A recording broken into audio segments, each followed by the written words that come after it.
Assalamu alaikum dear friends. You are again welcome to this lecture on ecology and environment for IAS and KS exams. हम negative biotic interactions के बारे में पढ़ रहे हैं.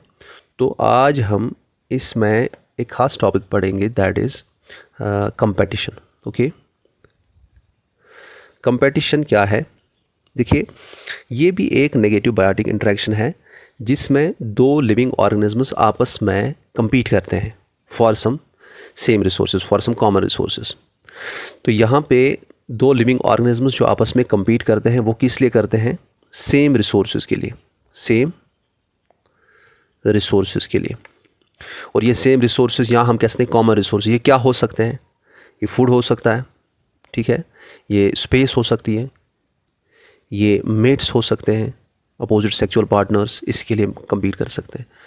तो कुछ भी हो सकता है रिसोर्स में. इसके लिए अगर दो लिविंग ऑर्गेनिजम्स कॉमन रिसोर्सेज के लिए आपस में compete करते हैं, डायरेक्टली और इनडायरेक्टली compete करते हैं, उसको हम कहते हैं that interaction is called competition. और कंपटीशन में दोनों लिविंग ऑर्गेनिजम्स को नुकसान होता है. तो इसका मतलब है कि it is harmful for both, harmful for both, या आप कह सकते हो बोथ पे क्या होगा? नेगेटिव इफेक्ट, दोनों पे नेगेटिव इफेक्ट होगा. समझ आ रहा है? अब ये यहाँ पे मैंने कहा कि बिटवीन टू लिविंग ऑर्गेनिजम्स, इस लिविंग ऑर्गेनिज्म में क्या क्या आता है? किन दो लिविंग ऑर्गेनिजम्स के दरमियान ये हो सकता है? देखिए, बेसिकली ये on the basis of between which two living organisms the interaction, the competition is occurring. जो कंपटीशन है ये दो किस्म का होता है. एक होता है जिसे हम कहते हैं इंटरस्पेसिफिक कंपटीशन, इंटरस्पेसिफिक कंपटीशन, और दूसरा होता है जिसे हम कहते हैं intraspecific competition. Interspecific and intraspecific competition. अब इनमें फ़र्क क्या है ये देखिए. यहाँ पे for example suppose there is a tiger. एक ज्योग्राफिकल एरिया है, एक रीजन है जहाँ पे एक टाइगर है, एक लाइन है, ठीक है. इनके लिए कॉमन रिसोर्स ऑफ फूड है, यहाँ पे common source of food suppose that is deer. अब आप समझ सकते हैं कि टाइगर एक स्पीशी है, ये एक स्पीशी है, और अगर एक टाइगर और दूसरे लाइन के दरमियान इंटरेक्शन हो रही है, कंपटीशन हो रही है डियर को यूटिलाइज करने के लिए, that is it is occurring between two species. और अगर बिटवीन टू स्पीशीज़ इंटरेक्शन हो रही है, that is called interspecific competition. Interspecific मतलब कि इसमें दो डिफरेंट स्पीशीज़ आपस में compete कर रहे हैं. लेकिन यहाँ पे इस एरिया में आपको पता है कि काफ़ी सारे लाइन होंगे. ये दूसरा लाइन है. लाइन और लाइन के दरमियान जो इंटरेक्शन होगी यहाँ पे, ये दो स्पीशीज़ के दरमियान नहीं है, ये एक ही स्पीशी के डिफरेंट इंडिविजुअल्स के दरमियान है. This type of competition is called intra. Intra means with in, inter means between. तो यहाँ पे विद इन स्पीशीज़ है, with in species, with in the individuals of the same species, between individuals of the same species है interaction. या यहाँ पे एक और टाइगर है फॉर एग्जांपल. अगर दो टाइगर आपस में compete कर रहे हैं इस डियर को यूटिलाइज करने के लिए, उस वक्त आपसे पूछेंगे कि बताइए कौन सी इंटरेक्शन है. This is called intraspecific interaction. ठीक है, ये क्लियर है. अब नेक्स्ट पॉइंट आप जहन में रखेंगे कि जो compete करते हैं आपस में for similar food resources, food source के लिए जो compete करते हैं, अगर कोई फूड है, क्योंकि ये जो कॉमन रिसोर्स, ये फूड भी हो सकता है ना, स्पेस भी हो सकता है, मेट्स भी हो सकता है, ठीक है. तो अगर फूड के लिए इंटरेक्शन होती है, हमेशा रिमेंबर करना कि जो आपस में compete करते हैं फूड के लिए, they are on the same trophic level. Same trophic level मतलब कि उनकी ट्रॉफिक लेवल सेम होगी. आपको मैंने पढ़ा है व्हाट इज ट्रॉफिक लेवल. से फॉर एग्जांपल यहाँ पे एक प्लांट है, प्लांट्स हैं, प्लांट्स पे डियर फीड कर रहा है, और डियर्स पे सपोज यहाँ पे एक टाइगर फीड करता है, या डियर्स पे यही लाइन फीड कर रहे हैं. अब आप ट्रॉफिक लेवल की नंबरिंग कीजिए. प्लांट्स की ट्रॉफिक लेवल फर्स्ट डियर की, सेकंड ट्रॉफिक लेवल टाइगर की, third trophic level and lion की, थर्ड ट्रॉफिक लेवल. तो टाइगर एंड लाइन जो कि compete कर रहे हैं for deer, for common food, इनकी एक ही ट्रॉफिक लेवल होती है. समझ आ रहा है? दो ट्रॉफिक लेवल के इंडिविजुअल्स एक फूड के लिए compete नहीं कर सकते हैं. अच्छा, अब यहाँ पे जो ये कंपटीशन है, ये इनके दरमियान डायरेक्ट हो सकता है, डायरेक्ट हो सकता है, डायरेक्ट हो सकता है, और ये इनके दरमियान इनडायरेक्ट हो सकता है. दो इंडिविजुअल्स के दरमियान जो कंपटीशन है वो डायरेक्ट हो सकता है या इनडायरेक्ट हो सकता है. But what is this direct and indirect competition? देखिए, अगर फॉर एग्जांपल यहाँ पे एक टाइगर है, एक लायन है, या एक टाइगर है, दूसरा टाइगर है, या एक लायन है और दूसरा लायन है। आपको पता है इनके दरमियान जो कंपटीशन होगा, फॉर एग्जांपल ये कॉमन फूड के लिए है, दैट इज डियर। समझ आ रहा है? डियर के लिए ये आपस में डायरेक्टली फिजिकली थ्रू एग्रेशन आपस में फाइट कर सकते हैं। तो यहां पे डायरेक्ट में क्या होता है कि इनमें क्या होगा, इस डियर के लिए ये फिजिकली फाइट कर सकते हैं, फिजिकल कांटेक्ट हो सकता है, फिजिकल कांटेक्ट हो सकता है, ठीक है, फिजिकल कांटेक्ट हो सकता है। और यहां पे हम कह सकते हैं कि ये डायरेक्ट एग्रेशन हो सकता है, डायरेक्ट एग्रेशन, एग्रेशन शायद AGRESSION, एक मिनट ये नहीं आ रहा इसमें, शायद डायरेक्ट एग्रेशन हो सकता है। तो डायरेक्ट कंपटीशन जो है ये ऐसे हो सकता है। डायरेक्ट कंपटीशन जो होता है इसको हम क्या कहते हैं, you should remember, this is called interference competition. Interference competition, इसको हम क्या कहते हैं कि एक दूसरे को ये इंटरफेयर करेंगे खाने में, बोलेगा मैं ही खाऊंगा, बोलेगा मैं ही खाऊंगा। और इसमें एक पॉइंट आप याद रखिएगा, इसमें इंटरफेरेंस कंपटीशन में ये ज़रूरी नहीं है कि रिसोर्स लिमिटेड होना चाहिए। कभी फॉर एग्जांपल यहाँ पे फूड की अगर बात करेंगे, सपोज़ यहाँ पे ग्रास है, फॉर एग्जांपल ग्रास पे फीड करती हैं काउ एंड ग्रास पे फीड करती हैं फॉर एग्जांपल गोट, ओके। अब देखिए एक एरिया में ये ग्रास है, अब वहाँ पे गोट भी फीड कर रही है, काउ भी फीड कर रही है। तो यहाँ पे ये ग्रास फॉर एग्जांपल बहुत ही ज़्यादा प्लेंटी में रिसोर्स है, for example plenty of resource, समझ आ रहा है? अब यहाँ पे काउ जब इस ग्रासलैंड में हम डालेंगे, ये ग्रासलैंड है, इसमें काउ है, आपको पता है कि गोट इससे डरेगी, गोट इसके पास नहीं आएगी, वो भागना चाहेगी, वो दूर भागेगी। तो अल्टीमेटली ग्रास बहुत ज़्यादा है, काउ के लिए जितना कंज्यूम करना है वो अगर कंज्यूम करेगी उसके बाद भी बहुत ज़्यादा घास यहाँ पे रहेगा इस फील्ड में। लेकिन गोट को ये इंटरफेयर कर रही है ये घास खाने से, दैट मीन्स रिसोर्स प्लेंटी में है, लेकिन इससे एक दूसरे के साथ ये ऐसे इंटरेक्ट कर रहे हैं कि एक दूसरे को ये खाने नहीं देता है, एक दूसरे को ये रिसोर्स यूटिलाइज करने नहीं दे रहा है, ये इंटरफेयर कर रहा है। This is called interference competition. मैंने आपको कहा, यहाँ पे याद रखिएगा कि मैंने कहा कि फॉर सेम रिसोर्सेज कंपटीशन होता है। और अक्सर आप बुक्स में लिखेंगे same resources which are limited, वहाँ पे लिखा होगा लिमिटेड रिसोर्सेज। नहीं, ये हमेशा केस नहीं है, क्योंकि जो इंटरफेरेंस कंपटीशन है जिसमें क्या होता है कि एक दूसरे के साथ ये एग्रेशन कर सकते हैं, और एग्रेशन को अवॉइड करने के लिए ये गोट, इसको पता है कि मैं बेचारी कमज़ोर हूँ, मैं काऊ को कम्पीट नहीं कर सकती, इसलिए ये बाहर ही बैठेगी, ये अंदर नहीं जाएगी ग्रासलैंड में।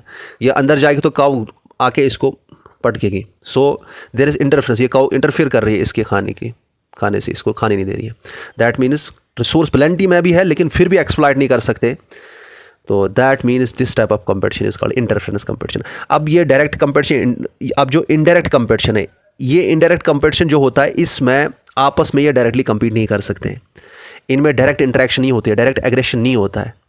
ये एक्चुअली, इसको हम और एक नाम देते हैं, it is called exploitative competition. Exploitative competition. अब यहाँ पे समझेंगे कि एक्सप्लॉइटेटिव कंपटीशन में डायरेक्ट नहीं, ये इनडायरेक्ट कंपटीशन इनके दरमियान से। यही यहाँ पे काऊ है, ठीक है, और फॉर एग्जांपल यहाँ पे एक गोट है, यहाँ पे दूसरी काऊ है, यहाँ पे बफलो है, फॉर एग्जांपल। ये आपस में फाइट नहीं कर रहे हैं, फॉर एग्जांपल ये सोशलाइज हुए एक दूसरे के साथ, ये फाइट नहीं कर रहे हैं, मान लिया, चलो डायरेक्ट कंपटीशन नहीं होगा, डायरेक्ट एग्रेशन नहीं होगा। लेकिन आपको पता है ये जिस एरिया में खा रहे हैं उस एरिया में अगर उस एरिया में जो रिसोर्स है इनके लिए, अगर इनके लिए जो ग्रास है वो लिमिटेड है, तो अगर ये एक दूसरे के साथ डायरेक्ट compete नहीं कर रहे हैं लेकिन इनडायरेक्टली ये एक दूसरे को नुकसान पहुंचा रहे हैं, क्योंकि यहाँ पे रिसोर्स जो है for example this grass, this is limited, और अगर लिमिटेड रिसोर्स है तो इसका मतलब है कि दूसरे का इसमें होना बहुत ही नुकसान है। क्योंकि अगर यहाँ पे काऊ है, अगर ये अकेले, क्योंकि रिसोर्स लिमिटेड है, ये खाती है सारा रिसोर्स, लेकिन इसके साथ ये बफेलो भी आ रहा है, ये इसको सताता नहीं है, बोलता है तुम भी खाओ मैं भी खाता हूँ। अच्छा, गोट बोलती है मैं पीछे नहीं रहूँगी, मैं भी यहाँ खाऊंगी, तो ये तीनों इस पे खाते हैं।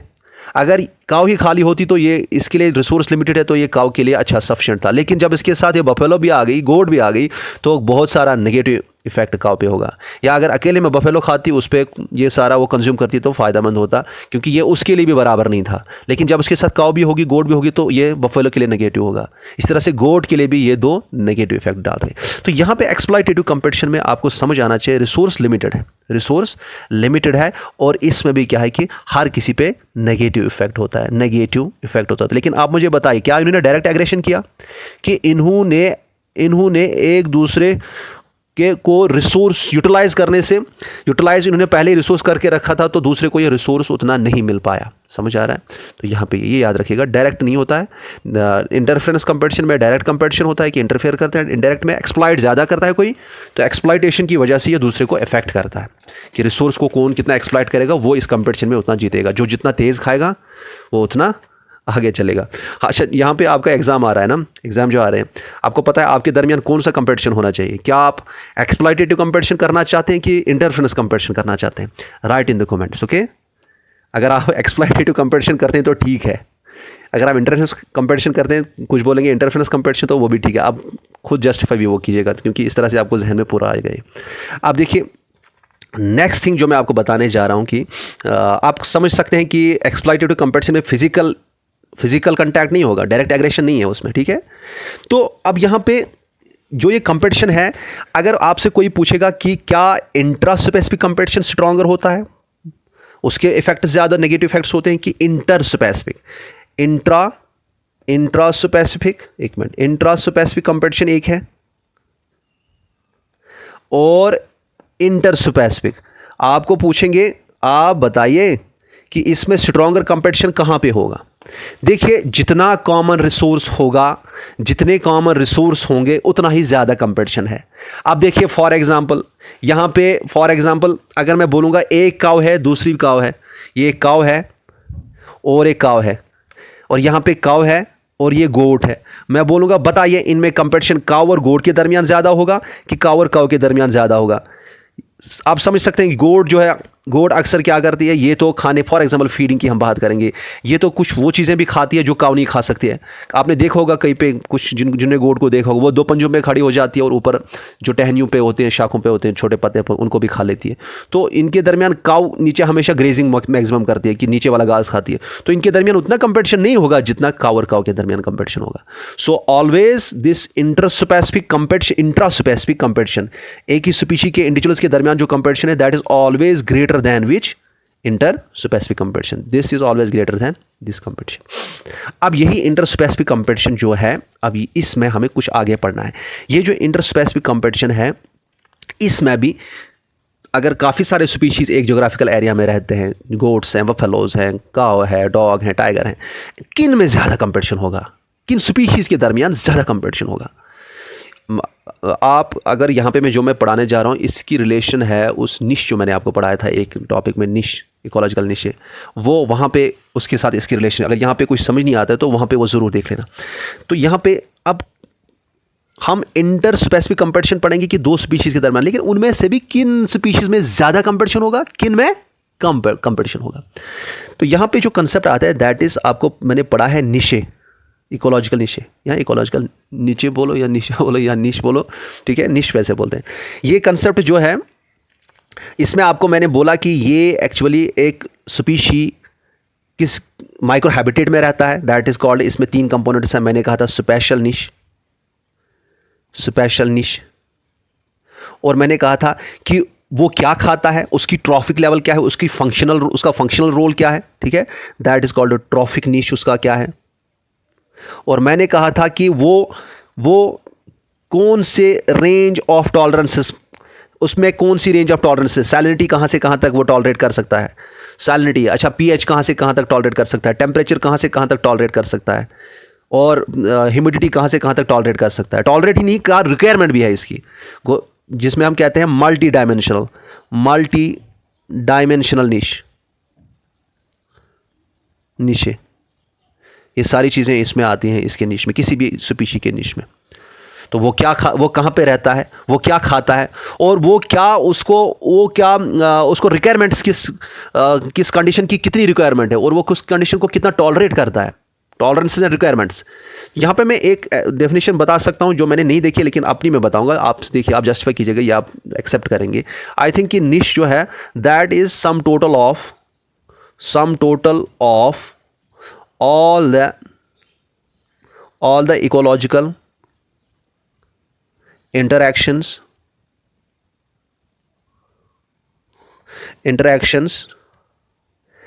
and requirements and tolerances of a species। ठीक है, समझ आ रहा है? तो ये चीज़ें आपको, और मैं आपको बता दूं, जो मैं लास्ट में आपको एक अब में फिनिश करेंगे ये, उसके बाद मैं, मुझे लगता है एक लेक्चर दूंगा जिस पे मैं आपको कुछ ऐसी चीज़ें बताऊंगा जो कि कुछ नए भी होंगे और कुछ पुराने भी होंगे, लेकिन वो बहुत ही इंपॉर्टेंट लेक्चर होगा जिसमें वो सारा सम अप होगा जो मैंने आज तक पढ़ाया था, उसको मिस कभी नहीं कीजिएगा। अब देखिए, रिक्वायरमेंट्स एंड टॉलरेंसेस जो भी हैं, या जो भी ये इंटरेक्ट जिस तरह से भी एनवायरनमेंट के साथ कर सकता है, that comes under the niche of an organism. हमें देखना क्या है कि किन स्पीशीज़ के दरमियान ज़्यादा खतरनाक कंपटीशन हो सकता है। हमें पहले पता हो चला कि intra specific competition is more stronger than inter specific, लेकिन इंटर स्पेसिफिक में भी किन स्पीशीज़ के दरमियान ज़्यादा खतरनाक इंटरेक्शन हो सकती है, ये समझने के लिए आपको पहले निश को अच्छे से समझना था। निश समझ लिया तो अब आपको कोई टेंशन नहीं होगी। देखिए, आप यहाँ पे ये समझेंगे कि अब हर किसी स्पीशी का अपना अपना निश है, और ये जो कंपटीशन की इंटेंसिटी डिफरेंट स्पीशीज़ के दरमियान जो होती है वो डिपेंड करती है कि किन का निश कितना ओवरलैप करता है। ठीक है, सो यहां पे मैं एक पॉइंट लिखता हूं, कंपटीशन इंटेंसिटी। आज का टॉपिक भी बहुत ही इंटरेस्टिंग है, समझने के लिए जरूर बहुत ही मतलब ट्विस्टेड थोड़ा सा है। कंपटीशन इंटेंसिटी जो है बिटवीन टू स्पीशीज,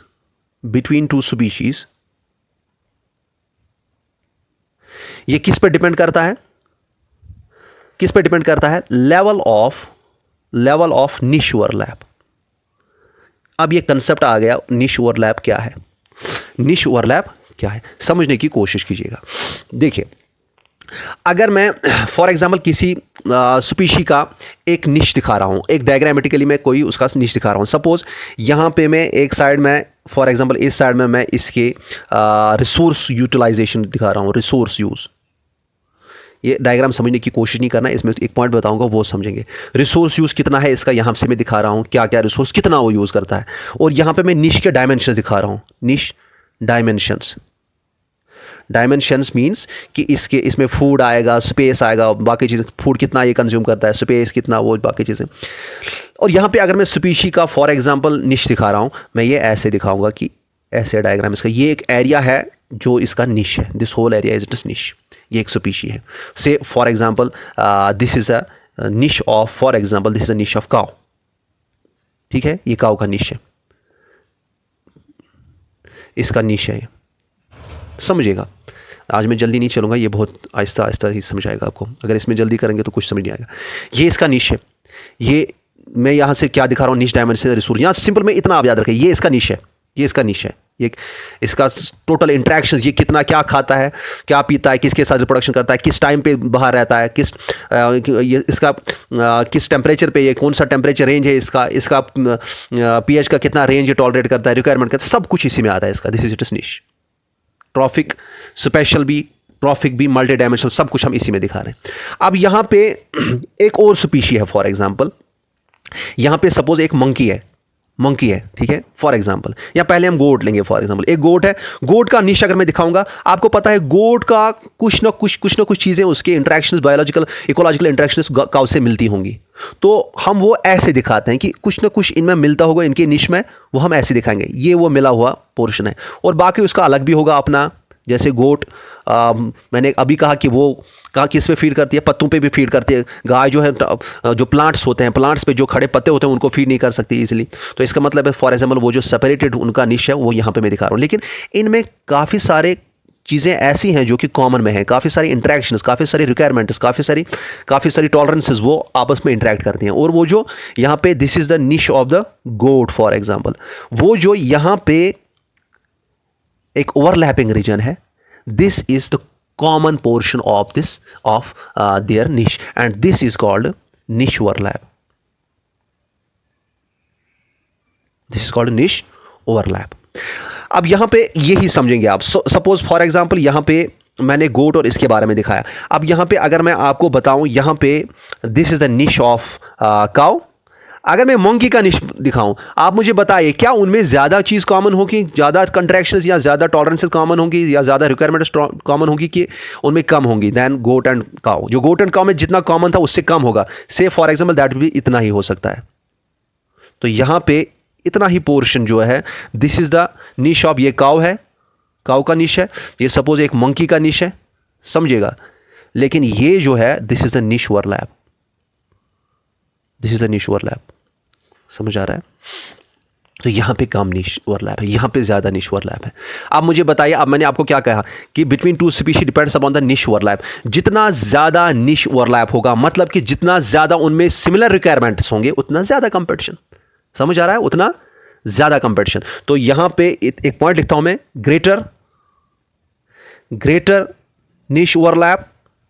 बताइए कंपटीशन स्ट्रॉन्गर होगा कि स्ट्रॉन्गर या ग्रेटर कंपटीशन. ये मैं एब्रिविएशन में दिखा रहा हूं, कोई टेंशन नहीं, आपको समझ आएगा. तो ये समझ आ रहा है?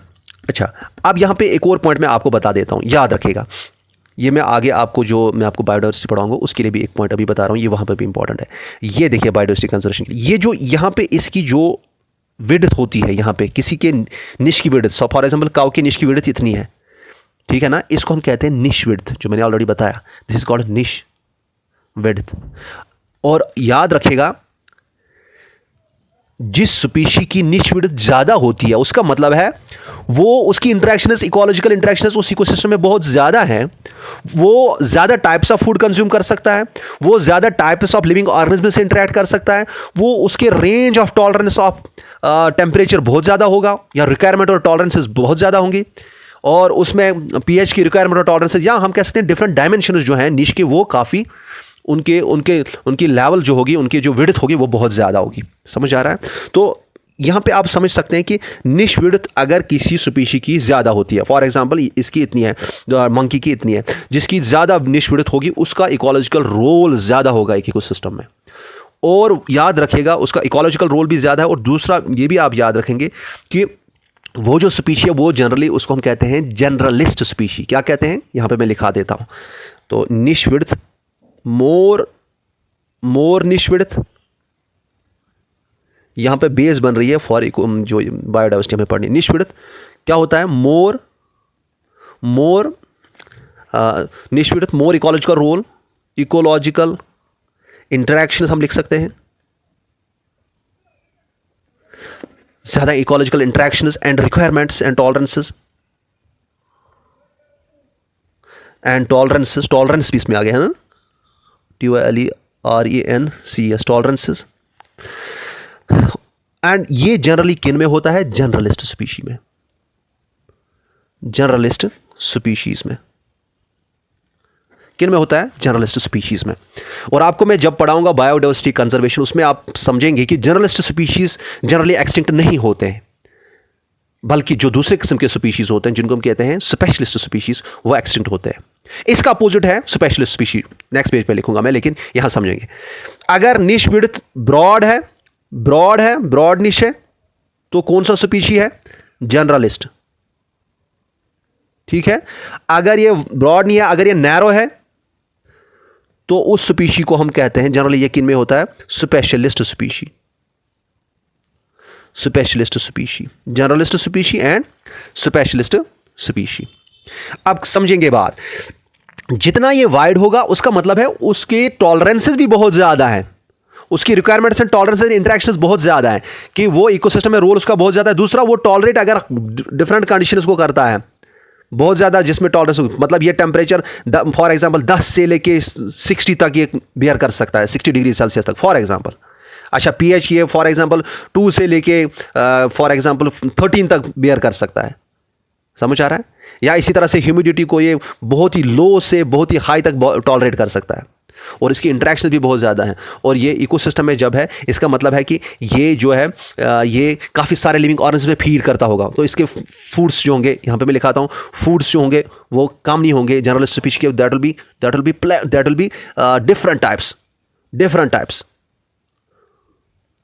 तो आप मुझे खुद बताइए, जिसमें टॉलरेंस भी बहुत ज़्यादा होगी, different types of food consume करेगा, आप मुझे खुद बताइए उसको ज़्यादा खतरा है एक्सटिंक्ट होने का, कि उसको जो कि कम टाइप्स ऑफ फूड्स पे फीड करेगा, या जिसकी टॉलरेंस भी ज़्यादा नहीं होगी। तो आप खुद बता सकते हैं इसका आंसर कि जनरलिस्ट स्पीशीज जो होते हैं, यहाँ पे मैं दिखा देता हूँ, ये पॉइंट लिखता हूँ, जनरलिस्ट स्पीशीज जो होते हैं दे यूजुअली ये क्या रहते हैं, less chances of extinction then बताइए किन से, स्पेशलिस्ट हो गए जो कि फ्यू टाइप ऑफ फूड्स खाते हैं, फ्यू टॉलरेंस भी उनकी कम होती है, उनकी इकोलॉजिकल इंटरेक्शंस कम होती है, स्पेशलिस्ट स्पीशीज। और याद रखिएगा जनरली जो टॉप कार्निवोर होते हैं ना, टॉप कार्निवोर वो अक्सर उनको एक्सटिंक्शन का खतरा होता है, क्योंकि वो ज़्यादा टाइप ऑफ फूड्स पे फीड नहीं करते हैं अक्सर। तो मतलब उनकी जो स्पेशलिस्ट स्पीशीज़ होते हैं वो, और उनको खतरा होता है। जर्नलिस्ट स्पीशी अगर आपको बताएंगे जो लोअर ट्रॉफिक लेवल्स पे होते हैं वो जर्नलिस्ट स्पीशीज़ होते हैं, ठीक है। और इनमें आपको एक चीज़ और बताऊं, जो ओमनिवोर्स होते हैं, ओमनिवोर्स वो जर्नलिस्ट होते हैं इन टर्म्स ऑफ फीडिंग। आपको पता है वो पता नहीं कितने type of carnivores plant products खा सकते हैं और एनिमल प्रोडक्ट्स खा सकते हैं। तो जर्नलिस्ट स्पीशीज़ को एक्सटिंक्शन का खतरा नहीं होता है, ये आपको समझ आ गया। बैटरी इसकी कम है, let me connect the charger, 1 minute ठहरिएगा।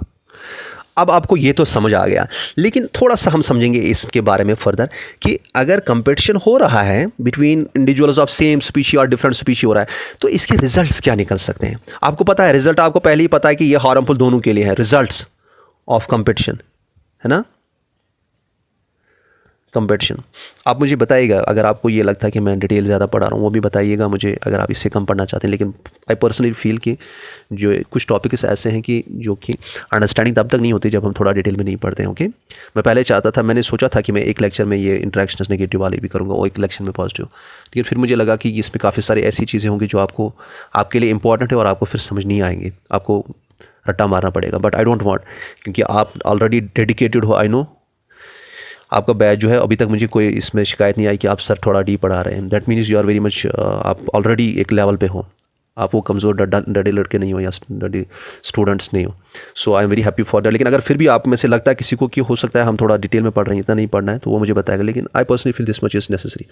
Results of competition की बात करेंगे, क्योंकि आपको पता है कंपटीशन बहुत ज़्यादा। अगर आप IAS में अपियर कर रहे हैं तो हो सकता है कुछ भी हो सकता है, कुछ भी पूछ सकते हैं, ठीक है। ये नहीं पूछेंगे नेगेटिव है, वो नेगेटिव पॉजिटिव है, नेगेटिव, ये पढ़ाने में वो तो मैंने पहले लेक्चर में वो दिया था फिर। लेकिन ये यहाँ से अगर पूछेंगे क्वेश्चन तो फिर आप कंफ्यूज हो सकते हैं। अब देखिए रिजल्ट्स ऑफ कंपटीशन जो है ना, इसमें मैं 2-3 टर्म्स बता सकता हूँ। कंपीटिटिव रिलीज क्या होती है, गासेस एक्सक्लूजन प्रिंसिपल क्या होता है, रिसोर्स पार्टीशनिंग क्या होता है, 2-2 पॉइंट से एक बता दूंगा। लेकिन वो आपके लिए ठीक नहीं रहेगा, उसमें अंडरस्टैंडिंग अगर नहीं होगी तो वो अभी भी रट्टा मारना है, और बुक्स पे ऑलरेडी वो रट्टा लिखा है, तो फिर फायदा नहीं होगा। रिजल्ट ऑफ कंपटीशन क्या हो सकता है, देखिए एक तो ये है कि जिसे हम कहते हैं गास ने एक्सपेरिमेंट किया था, छोड़िए किन पे किया था वो आपको नहीं आएगा, लेकिन गासेस उसने एक लाभ दिया था, फिर प्रिंसिपल दिया था जिसे हम कहते हैं गासेस एक्सक्लूजन प्रिंसिपल, जो मैंने आपको शायद पढ़ाया थोड़ा सा, exclusion principle, Gauss's exclusion principle. ये एक रिजल्ट इसका हो सकता है कि ये तब होता है तब हम गासेस एक्सक्लूजन प्रिंसिपल अप्लाई कर सकते हैं 2 स्पीशीज पे, जब उनका निश सेम होगा, वो हर किसी अंदाज से सेम होंगे, इकोलॉजिकल इंटरेक्शन सारी सेम होंगी, सेम रिक्वायरमेंट, सेम टॉलरेंसेस। और ये जनरली हम अपने आसपास नहीं देखते हैं किसी भी 2 स्पीशीज के दरमियान। और गास ने कहा कि अगर ऐसा होता है कि species A and species B, इनके दरमियान 100% निश ओवरलैप है, यहां हम कह सकते हैं कंप्लीट निश ओवरलैप है, और ये एक ही ज्योग्राफिकल एरिया में रहते हैं, दैट मीन्स हैबिटेट भी सेम है, सेम एरिया में, और इनमें कंप्लीट निश ओवरलैप है। ये दोनों स्पीशीज बहुत देर तक एक साथ जिंदा नहीं रह सकते उसमें, या परसिस्ट नहीं कर सकते। इनडेफिनेटली कांट को एग्जिस्ट इनडेफिनेटली, इनडेफिनेट मीनिंग ज़्यादा, अनलिमिटेड टाइम तक, इनडेफिनेटली। ठीक है, होगा क्या, उसने बोला गॉस ने कि इसमें ज़रूर और ज़रूर कोई ना कोई थोड़ा सा भी स्ट्रांगर होगा ना, थोड़ा सा, वो दूसरे को अल्टीमेटली पेरिश कराएगा। कि इसमें स्ट्रांगर जो होगा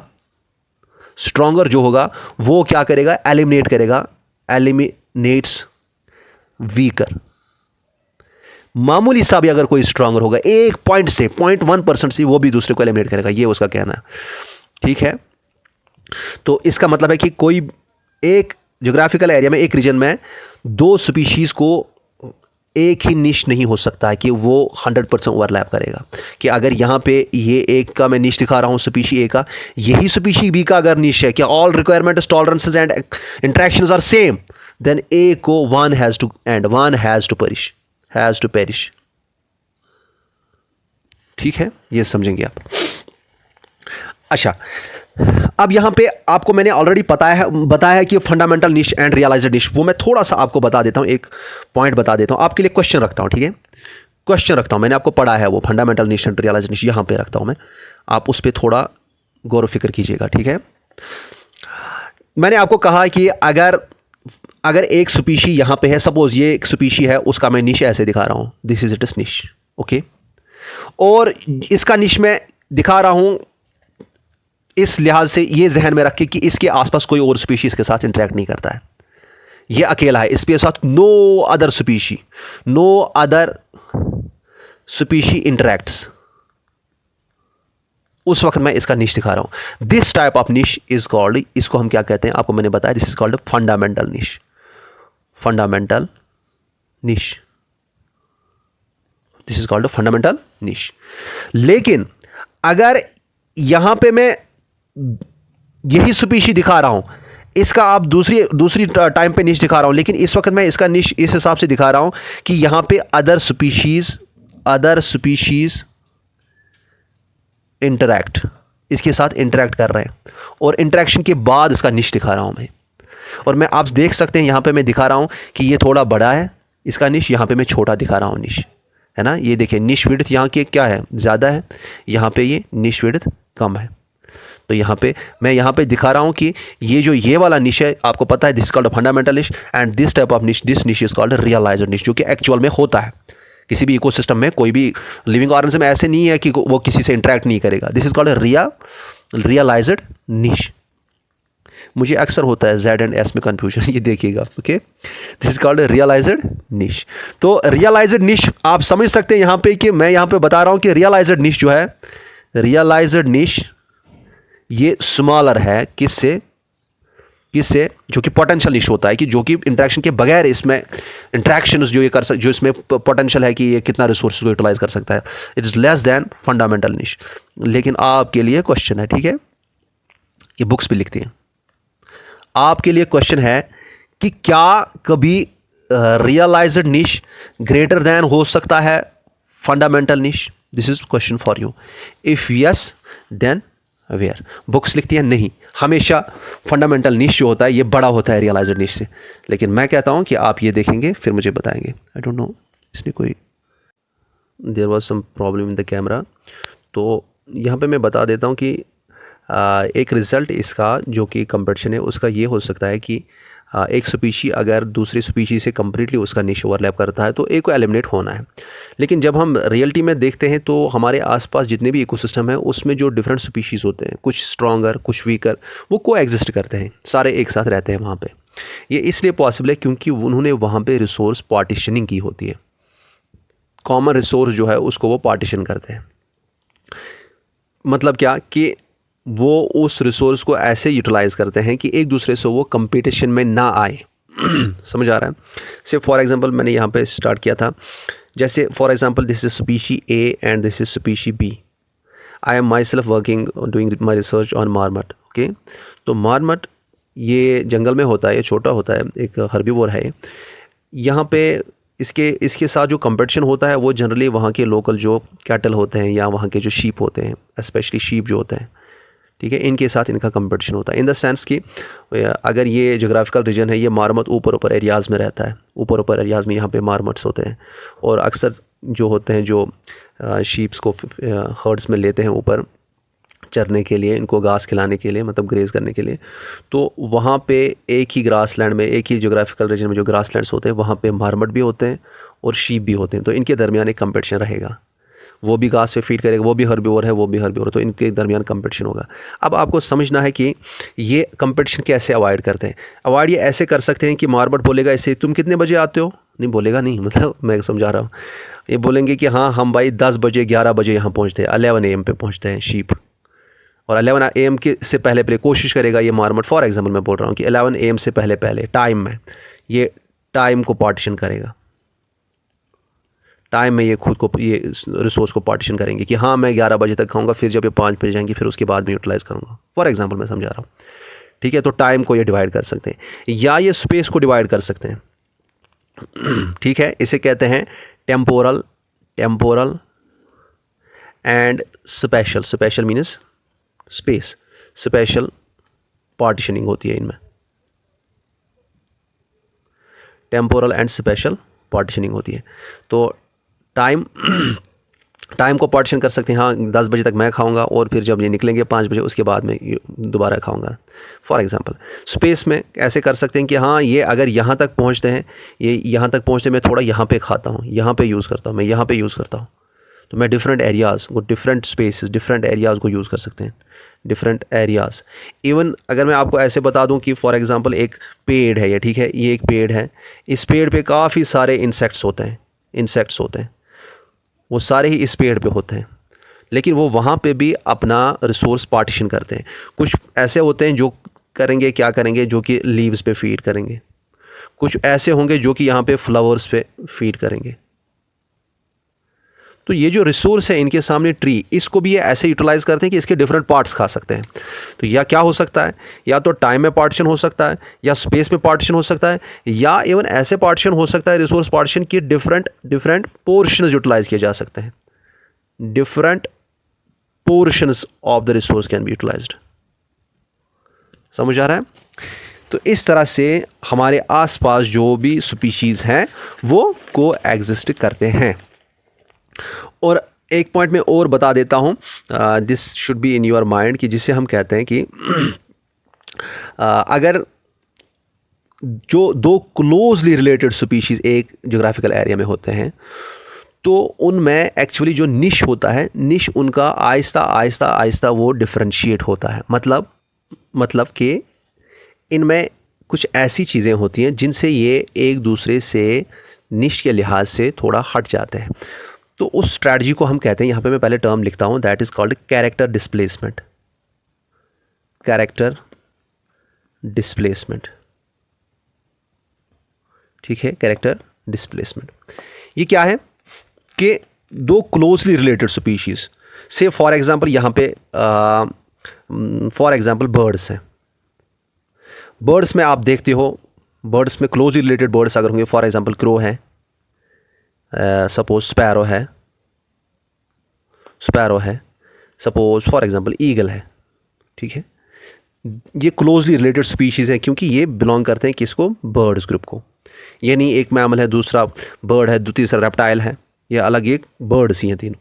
अब देखिए इनकी रिक्वायरमेंट्स बहुत ज़्यादा मिलती होंगी, है ना, they are closely related species और इनकी रिक्वायरमेंट्स बहुत ज़्यादा मिलती होंगी, लेकिन इन्होंने कुछ ना कुछ अपने अंदर ऐसी चेंजेस लाई होंगी कि इन्होंने ऐसी अडाप्टेशंस लाई होंगी अपने आप में, अपने अंदर की।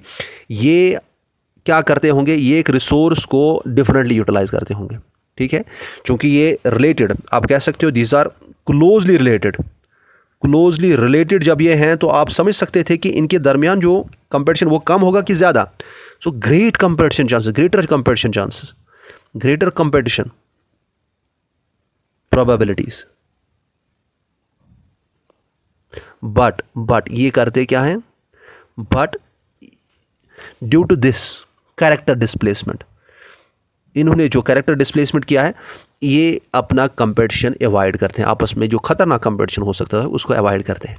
से फॉर एग्जांपल यहाँ पे क्रो है, स्पैरो है, ईगल है। आपको पता है, अगर हम स्पैरो की बात करें, आप मुझे बताएं क्या ये बड़े बड़े प्लांट प्रोडक्ट्स या बड़े बड़े दाने खा सकती हैं? क्या ये अखरोट को खा सकती है? नहीं। Small seed, small sized food, small sized food. इनकी चोंच देखोगे, ये बड़े बड़े अखरोट फॉर एग्जाम्पल वॉलनट्स नहीं खा सकते। क्रो छोटे छोटे दाने जो होंगे उनको ज़्यादा अच्छे से, स्पेशली जो कि क्रो स्पैरो यूटिलाइज करती है, वो क्रो नहीं खा सकता है। तो इसके लिए लार्ज साइज्ड नट्स पे ये फीड कर सकती है। और ईगल ईगल ईगल तो स्कैवेंजर है, मैंने बोला है लास्ट लेक्चर में आपको। ईगल क्या करेगी? नो, आई थिंक दैट मैंने उनको बोला था, SSB। सो ईगल क्या करती है? ये एक्चुअली जो कि डेड ऑर्गेनिजम्स होते हैं, रिमेन्स पे, ये जो वहाँ पे शेर शिकार करता है या लायन टाइगर शिकार करता है, जो उधर बचे कुचे मटेरियल होते हैं उन पे फीड करते हैं। ईगल इज ए स्कैवेंजर, तो ये क्या डेड ऑर्गेनिजम्स पे फीड करती है। अब इमेजिन कीजिए कि क्रो भी वही चीज़ खाता होगा, स्पैरो भी वही चीज़, ईगल भी वही चीज़, तो इनमें ज़्यादा कंपटीशन था ना? रिलेटेड है, बहुत रिलेटेड है, closely related, they belong to birds. तो इनमें कितना खतरनाक कंपटीशन था, लेकिन इन्होंने अपना कैरेक्टर डिस्प्लेस किया है।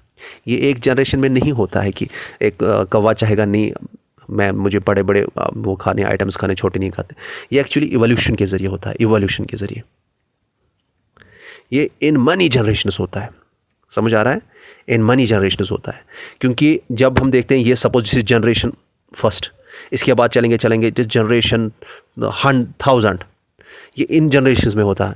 से फॉर फर्स्ट जनरेशन में आपको समझ सकते हो कि जिनमें बहुत ज़्यादा कंपटीशन होता, मतलब जो कि सिमिलर टाइप ऑफ रिसोर्सेज पे फीड करते हैं, वो ज़्यादा compete करेंगे।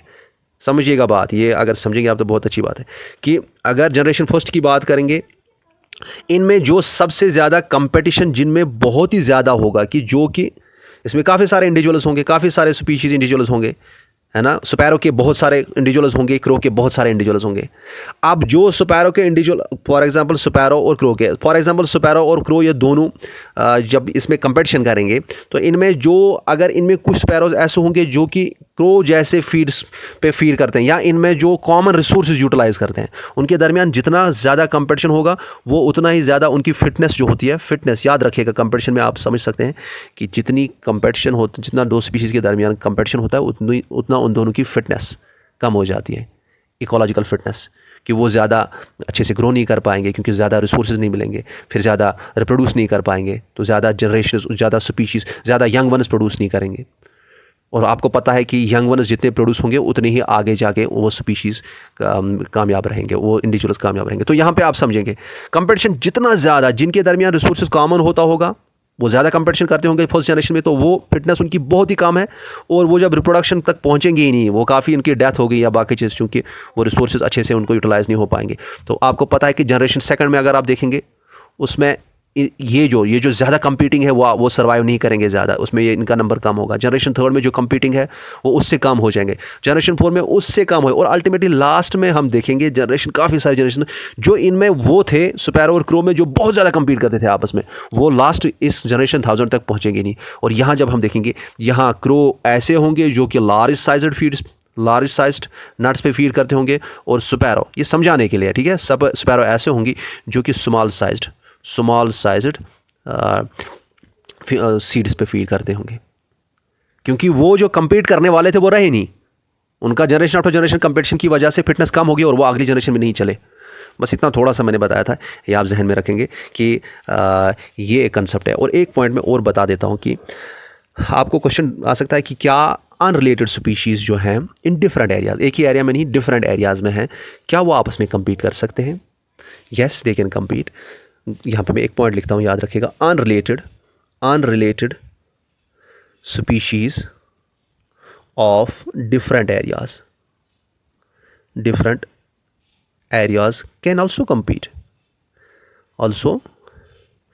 compete फॉर एग्जाम्पल, देखिए, suppose this is a water body, यहाँ पे चाहे लेक है, पॉन्ड है, कुछ भी है, आपको पता है इसमें जो फर्स्ट ट्रॉफिक लेवल है जो वाटर बॉडी में होती है, मैंने आपको कहा है दैट इज़ फाइटोप्लैंक्टन, छोटे छोटे माइक्रोस्कोपिक फोटोसिंथेटिक ऑर्गेनिजम्स, प्लांट्स होते हैं, एल्गे होते हैं, ठीक है, दोज आर कॉल्ड फाइटोप्लैंक्टन। और फाइटोप्लैंक्टन पे फीड करने वाले कौन है इसमें? जूप्लैंक्टन, है ना। तो यहाँ पे फाइटोप्लैंक्टन होंगे पहले, उन पे फीड कौन करेंगे? जूप्लैंक्टन। और जूप्लैंक्टन पे फीड करने वाले कौन होंगे? स्मॉल फिश, स्मॉल फिश, और स्मॉल फिश पे फीड करने वाले कौन होंगी? Large fish. समझ आ रहा है? अब यहाँ पे ये जो जू प्लैंकटन है, दिस इज जू प्लैंकटन, ये देखा गया है कि ये जो जू प्लैंकटन है इन पे तो स्मॉल फिशेस फीड करती हैं, ठीक है, this is small fish, it feeds upon this जू प्लैंकटन। लेकिन यहाँ पे कुछ माइग्रेटरी बर्ड्स भी आते हैं, देखे गए हैं, जिनको हम कहते हैं फ्लेमिंगोज। क्या कहते हैं? फ्लेमिंगोज। ये जो होते हैं, ये बर्ड्स होते हैं, इनकी गर्दन लंबी होती है, ये क्या करते हैं, ये एक्चुअली इस पे भी फीड करते हैं, इस जू प्लैंकटन पे भी। तो जू प्लैंकटन की पे ये दोनों फीड कर रहे हैं, कम्पीट कर रहे हैं for the same resource, flamingos भी और छोटी फिश भी। तो इनके दरमियान आप समझ सकते हैं, दिस इज़ अ बर्ड, ये एक बर्ड है, ये अलग ग्रुप है। यहाँ पे fish, this is a fish, this is very different from this, these are not related, these are very unrelated species. ये आपस में कम्पीट कर सकते हैं, और ये डिफरेंट एरियाज में है। ये फ्लेमिंगो टेरेस्ट्रियल, ये वाटर में नहीं रहता, ये वाटर के अंदर नहीं है, ये कहाँ है? बाहर है ना, ठीक है। और ये कहाँ? ये अंदर है। इसी तरह से एक और चीज़ बता सकता हूँ, आपने देखा होगा कि किंग फिशर जब आती है, यहाँ पे आ रही है किंग फिशर, ये छोटी मछली पे फीड करती है, तो this will feed upon these small fish, इन पे ये फीड करेगी। और यहाँ पे लार्ज फिशेस भी इन पे फीड करती हैं, किंगफिशर भी इन पे फीड करती है। तो किंगफिशर और लार्ज फिशेस के दरमियान है ना competition for the small fish. अब किंगफिशर पानी में थोड़ी अंदर होता है, ठीक है, it is like a bird. So आप समझ सकते हैं कि unrelated species of different areas भी आपस में कम्पीट कर सकते हैं।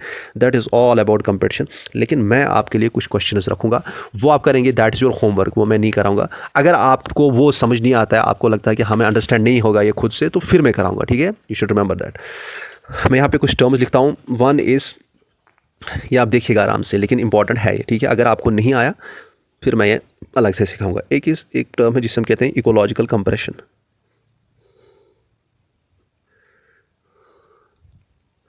Ecological compression. अच्छा, दूसरी टर्म मैं बता देता हूँ, that is called competitive release. Okay, competitive release, these are further readings.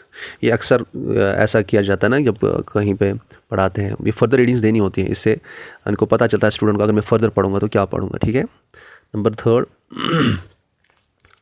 Ecological equivalents, and number four, ecological guilds, ठीक है। ये टर्म्स ये बहुत ही आसान है, ज़्यादा टेंशन नहीं लेना है। इकोलॉजिकल कंप्रेशन क्या है, कॉम्पिटिटिव रिलीज क्या है, इकोलॉजिकल इक्विवेलेंट्स क्या होते हैं, और इकोलॉजिकल गिल्ड्स क्या होते हैं।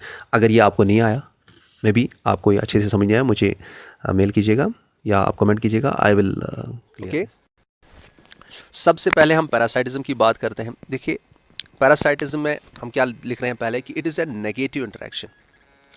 ये एक नेगेटिव इंटरेक्शन है जिसमें एक स्पीशी को बेनिफिट होता है और एक स्पीशी को नुकसान होता है।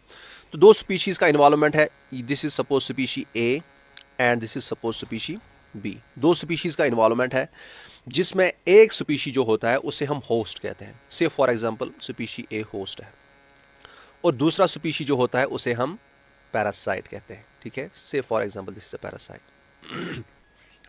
और ये एक ऐसी एसोसिएशन है जिसमें होस्ट जो होता है वो बड़ा होता है साइज में, दैट इज लार्जर। से for example this is a host, और पैरासाइट जो है ये छोटा होता है, दिस इज अ पैरासाइट। और पैरासाइट अपना रहन सहन, अपना खाना पीना सब कुछ किससे हासिल करता है, होस्ट से हासिल करता है।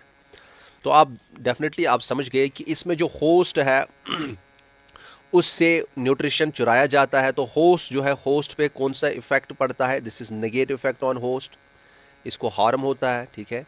और फ़ायदा किससे मिलता है, पैरासाइट को, इस पे पॉजिटिव इफेक्ट होता है। सो यही चीज़ मैंने यहाँ लिखा है कि ये एक नेगेटिव इंटरेक्शन है। मैंने आपको ऑलरेडी कहा कि नेगेटिव इंटरेक्शन एक ऐसी इंटरेक्शन है जिसमें अगर दो स्पीशीज़ आपस में इंटरेक्ट करते हैं और एक को भी नुकसान हुआ, एक पे भी नेगेटिव इफेक्ट हुआ, ये नहीं देखना है कि दूसरे पे पॉजिटिव है, दूसरे पे नेगेटिव है, दूसरे पे न्यूट्रल है, नेगेटिव आ गया किसी में भी एटलीस्ट एक में या दोनों में, तो आपको कहना है कि this is a negative interaction. तो यहाँ पे this is a negative interaction जिसमें होस्ट को नुकसान होता है और पैरासाइट को बेनिफिट होता है, क्योंकि पैरासाइट अपना रहन सहन और खाना पीना किससे हासिल करता है, होस्ट से हासिल करता है। ये जहन में आ गया। तो इट इज़ बेनिफिशियल किसके लिए, पैरासाइट के लिए, और हार्मफुल किसके लिए, होस्ट के लिए। Parasite rarely kills it is host, parasite अपने होस्ट को मारता नहीं है। क्यों नहीं मारता है? क्योंकि ये इसी से अपना न्यूट्रिशन एंड रहन सहन करता है। तो आप समझ सकते हैं कि ये अपने पैर पे कुल्हाड़ी नहीं मार सकता है। अगर इसने होस्ट को मार दिया, मानो इसने अपने आप को मार दिया। ये आप समझ गए, आई नो, कि इसको ये होस्ट पे डिपेंडेंट है, पैरासाइट होस्ट पे डिपेंडेंट है, और इसलिए होस्ट का ज़िंदा रहना इसके लिए बहुत ही ज़रूरी है। आपको ये भी जहन में रखना है कि पैरासाइट होस्ट के बगैर नहीं रह सकता है, लेकिन होस्ट को पैरासाइट की ज़रूरत नहीं है। होस्ट पैरासाइट के बगैर अच्छे से ज़िंदा रह सकता है, ठीक है, और हम कह सकते हैं बेहतर, उससे बेहतर ही ज़िंदा रह सकता है, क्योंकि पैरासाइट उसे अगर किल नहीं करेगा, लेकिन ये पैरासाइट इसमें क्या करता है, इसमें वीकनेस लाता है, कमज़ोर करता है उसे। उसकी जो ग्रोथ होती है, ठीक है, ग्रोथ होती है, उसमें जो डेवलपमेंट होती है, या उसमें जो रिप्रोडक्शन होती है, इसको ये क्या करता है, इफ़ेक्ट करता है।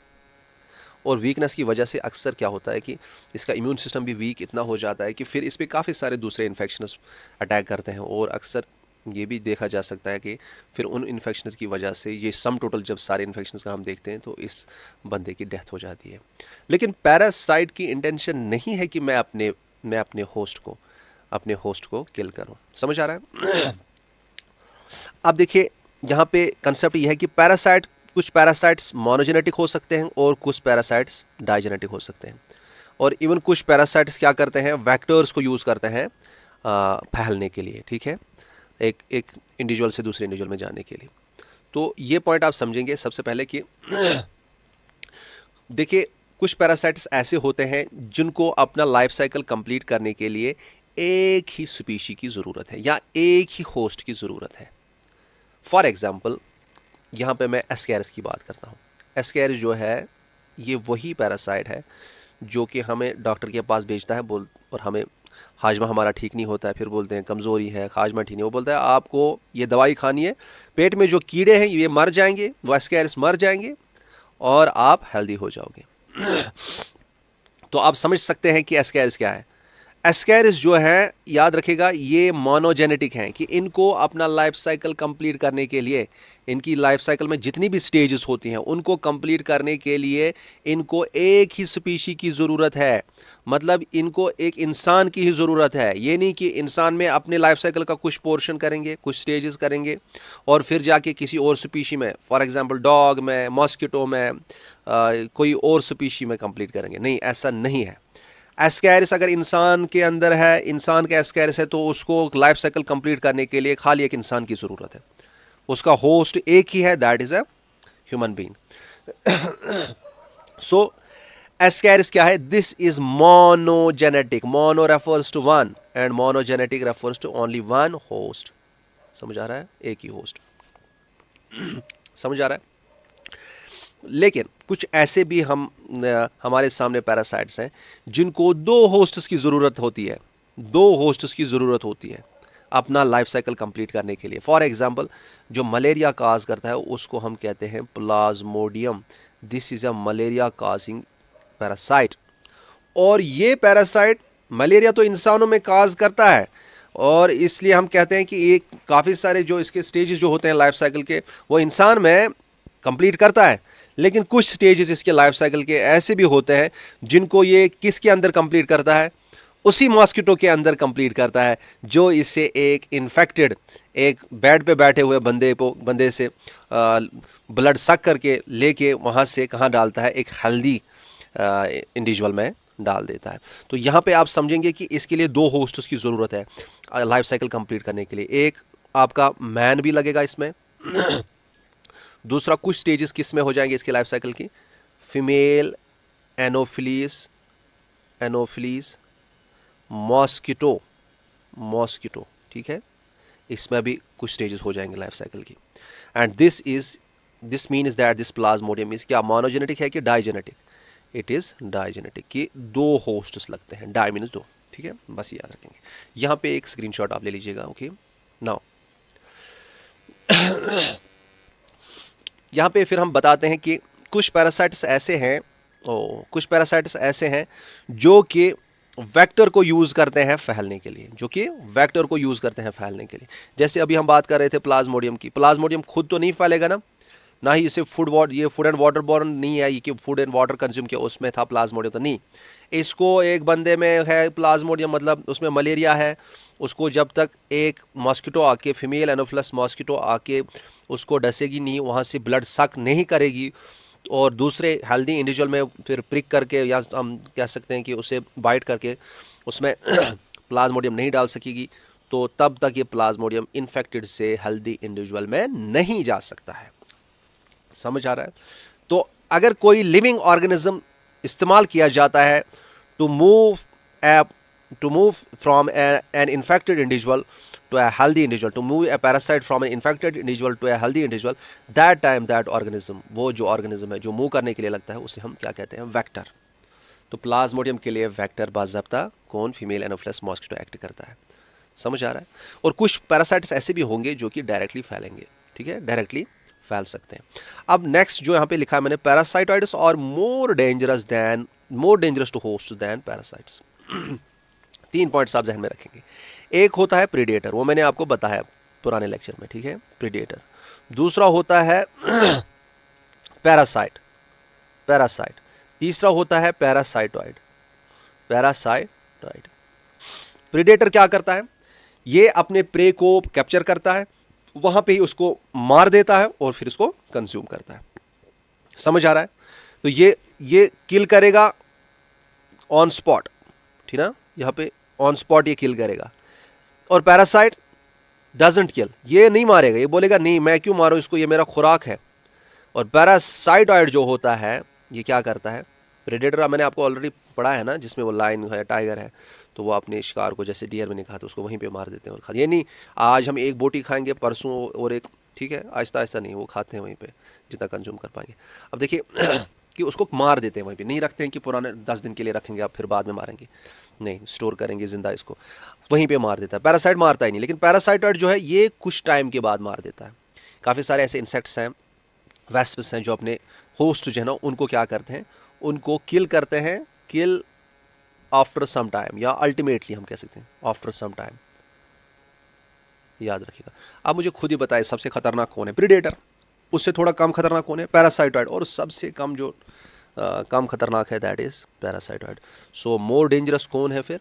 पैरासाइटोइड्स। इससे भी डेंजरस कौन है? प्रेडेटर्स। ये तो आप समझेंगे। होस्ट्स के लिए सबसे डेंजरस कौन है? होस्ट के लिए डेंजरस कौन है? पैरासाइटोइड।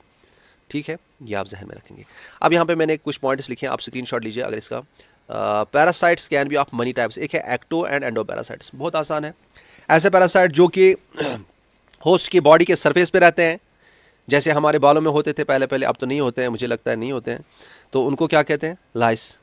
ठीक है, टिक्स, लाइस वगैरह ये जो होते हैं ये बॉडी के सरफेस पे होते हैं, या लीच, ठीक है ना, लीच। अच्छा, ये जो है, अब नेक्स्ट क्या है? That is endo parasites. ये वो पैरासाइट्स हैं जो कि बॉडी के अंदर रहते हैं, होस्ट की बॉडी के अंदर रहते हैं, वहीं पे अपना रहन सहन करते हैं। फॉर एग्जाम्पल एस्कैरिस जो हमारे इंटेस्टाइन में होते हैं। ठीक है, next on the size screen shot लीजिए आप। जब हम साइज की बात करेंगे, साइज के बेस पे दो टाइप्स ऑफ पैरासाइट्स हम बताते हैं। एक होते हैं माइक्रो पैरासाइट्स और दूसरे होते हैं जिनको हम कहते हैं मैक्रो पैरासाइट्स। माइक्रो पैरासाइट्स वो पैरासाइट्स हैं जो बहुत ही छोटे होते हैं और जो कि हम अपने आंखों से नहीं देख सकते इजीली, उनके लिए माइक्रोस्कोप चाहिए। जैसे कौन सा पैरासाइट है? आपने कभी वायरस को आंखों से देखा है? वायरस, कोरोना वायरस वायरस जो होते हैं। इसी तरह से आपके बैक्टीरिया जो होते हैं, बैक्टीरिया या कुछ प्रोटोजोन पैरासाइट्स जो होते हैं, प्रोटोजोन्स जो होते हैं, काफ़ी सारे प्रोटोजोआ। ओके, ये जो है ये अपनी आंखों से नहीं देख सकते, इनके लिए माइक्रोस्कोप चाहिए। बहुत छोटे होते हैं, साइज में जो छोटे होते हैं उनको हम कहते हैं micro parasites. Macro means larger in size. जैसे आपके आते हैं, आप समझ सकते हैं फ्लैट वर्म्स, ये काफ़ी वर्म्स होती हैं। ठीक है, वर्म्स, राउंड वर्म्स। इसी राउंड वर्म में एक किस्म हमारा एस्कैरिस आता है। ठीक है, वो एस्कैरिस इसी को बिलोंग करता है। एस्कैरिस के जैसे ही कुछ और भी होते हैं, तो ये सारी किस्में आएंगी। या लीचेस आती हैं, फ्लूक्स आती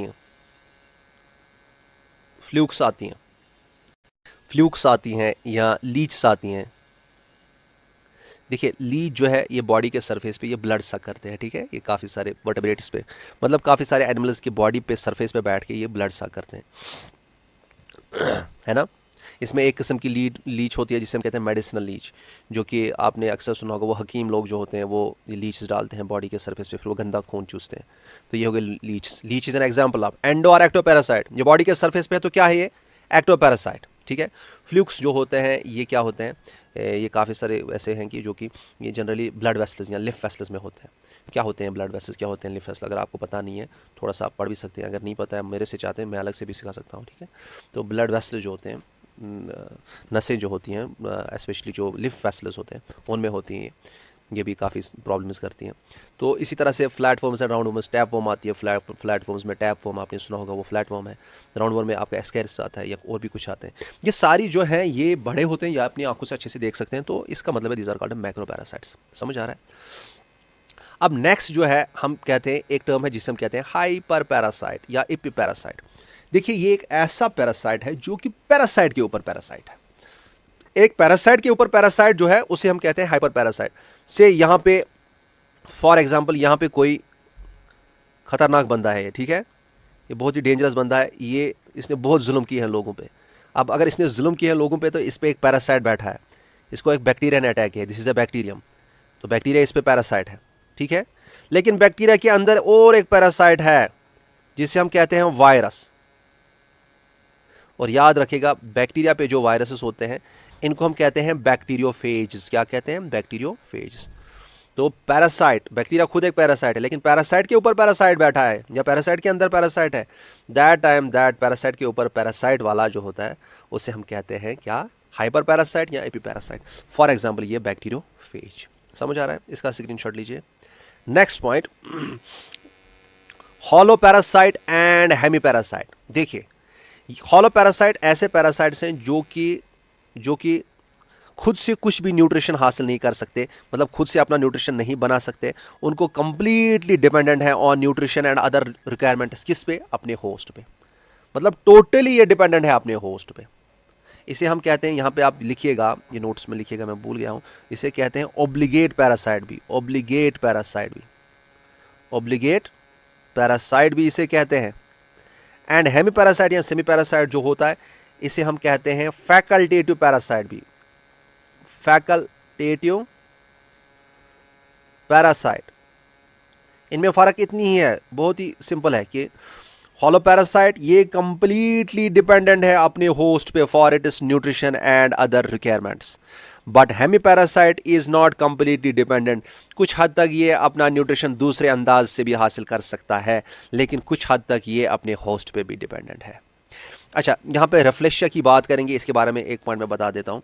रेफ्लेशिया जो है ये एक ऐसा प्लांट है, इसके फ्लावर्स दुनिया में सबसे बड़े फ्लावर्स हैं, और उनको पता है स्मेल कैसी होती है, जो मतलब डेड मीट जो होता है ना, मीट सड़ जाता है ना, मीट मांस जो होता है, वैसी स्मेल इसकी होती है, गंदी स्मेल होती है। तो ये जो रेफ्लेशिया है, रेफ्लेशिया ये कुछ प्लांट्स के रूट्स पे पैरासाइट है, और वहाँ से ही अपना कंप्लीट न्यूट्रिशन हासिल करता है। ये खुद से कुछ नहीं बनाता अपने लिए, ठीक है, ये कंप्लीटली डिपेंडेंट है उन रूट्स पे जो कि इसके जिन प्लांट्स पे फीड करता है। ठीक है, इसको हम टोटल पैरासाइट भी कहते हैं, टोटल रूट पैरासाइट भी। रूट के बारे में थोड़ा आगे बात करेंगे, ये है ना स्टेम पैरासाइट और रूट पैरासाइट, ये रेफ्लेशिया। सो रेफ्लेशिया जो है दिस इज अ रेफ्लेशिया के बारे में आप याद रखेंगे, it is a total root parasite. क्या है ये? It is a total root parasite.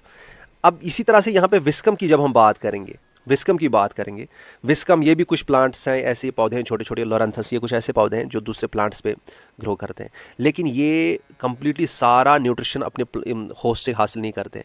ये होस्ट से खाली क्या लेते हैं? होस्ट से वाटर लेते हैं, वाटर एंड उससे मिनरल्स लेते हैं, मिनरल्स, और इनमें बाज़ाब्ता क्लोरोफिल के प्रेजेंस में ये फोटोसिंथेसिस करते हैं और अपना खुराक अच्छे से बनाते हैं बाकी। लेकिन वाटर एंड मिनरल्स किससे लेते हैं? किससे लेते हैं? Water and minerals from the host, ये याद रखें। समझ आ रहा है? नाउ नेक्स्ट थिंग जो यहाँ पे है दैट इज जिसे हम कहते हैं परमानेंट एंड टेम्पररी पैरासाइट, या जिसे टेम्पररी पैरासाइट को और हम क्या कहते हैं? Partial parasite. फर्क इसमें इतनी है, देखिए हॉलो पैरासाइट और टेम्पररी पैरासाइट को कंफ्यूज नहीं करना आपस में, या हेमी पैरासाइट और टेम्पररी, हॉलो पैरासाइट और परमानेंट पैरासाइट को और hemiparasite and temporary parasite को कंफ्यूज नहीं करना आपस में। ये अलग है, ये अलग है, ये अलग है, ये अलग है। यहाँ पे बात हो रही है न्यूट्रिशन हासिल करने की, कि क्या ये कंप्लीटली डिराइव करता है सब रहन सहन के लिए जितना भी इसको चाहिए, कंप्लीटली उस पर डिपेंडेंट है कि इनकम्प्लीटली डिपेंडेंट है कि कुछ खुद के लिए खुद भी बना सकता है। ठीक है, ये उस बेस पे। यहां परमानेंट एंड टेम्पररी का मतलब है कि क्या ये हमेशा होस्ट के साथ ही रहता है अपना न्यूट्रिशन हासिल करने के लिए, कि कभी कभी इसके पास आता है, बोलता है मुझे खिलाओ और मैं जाता हूं। समझ आ रहा है? तो परमानेंट और टेम्पररी में इतनी फर्क है। देखिए परमानेंट में फॉर एग्जाम्पल यहां पे है एस्कैरिस। एस्कैरिस जो है यह हमेशा इंसान के इंटेस्टाइन में रहता है, कि कभी ये बोलता है चलो मैं बाहर चक्कर मार के आता हूं फिर दोबारा इंटेस्टाइन में आऊंगा, ये परमानेंटली वहां पे रहता है। ठीक है, इसी तरह से बालों में होते हैं लाइस, ये भी परमानेंटली वहां पे, दिस इज परमानेंट पैरासाइट। लेकिन कुछ ऐसे भी होते हैं जैसे मॉस्किटो आ गया, ब्लड सक कर लिया, फिर क्या वो वहीं पे बैठता है हमेशा के लिए? करता रहता है सक? नहीं नहीं नहीं नहीं, वो कुछ सक किया, मील किया, लंच किया, सपर लिया, मॉर्निंग का ब्रेकफास्ट किया और निकल गया अपने काम से। दैट मीन्स ये टेम्पररी पैरासाइट होता है, यहाँ इसे कहते हैं पार्शियल पैरासाइट। इसी तरह से लीच जो होती हैं जो ब्लड सक करती हैं, तो वो भी टेम्पररी या पार्शियल पैरासाइट्स हैं। समझ आ गया? अब देखिए प्लांट्स में जो पैरासाइटिक प्लांट्स होते हैं उनमें कुछ पैरासाइट्स ऐसे हैं जो कि स्टेम से, जो कि होस्ट के स्टेम से अपना न्यूट्रिशन हासिल करते हैं या होस्ट के स्टेम पे अपना रहन सहन करते हैं। ठीक है, उनको हम कहते हैं stem parasites. For example cuscuta and loranthus, ये किससे न्यूट्रिशन हासिल करते हैं? From the stems of hosts. और रूट्स पे अगर पैरासाइट है उसको हम क्या कहते हैं? That is root parasite. अगर होस्ट के रूट से न्यूट्रिशन या बाकी रिक्वायरमेंट्स हासिल की जाती हैं उसे कहते हैं रूट पैरासाइट। और बेस्ट एग्जाम्पल इसके लिए क्या है? रेफ्लेशिया, जो मैंने अभी बताया। एक यहाँ पे मैं एक दो पॉइंट्स लिखता हूँ, ये याद रखिएगा। कस्कटा जो है इसके बारे में एक पॉइंट याद रखेंगे। कस्कटा is a total stem parasite.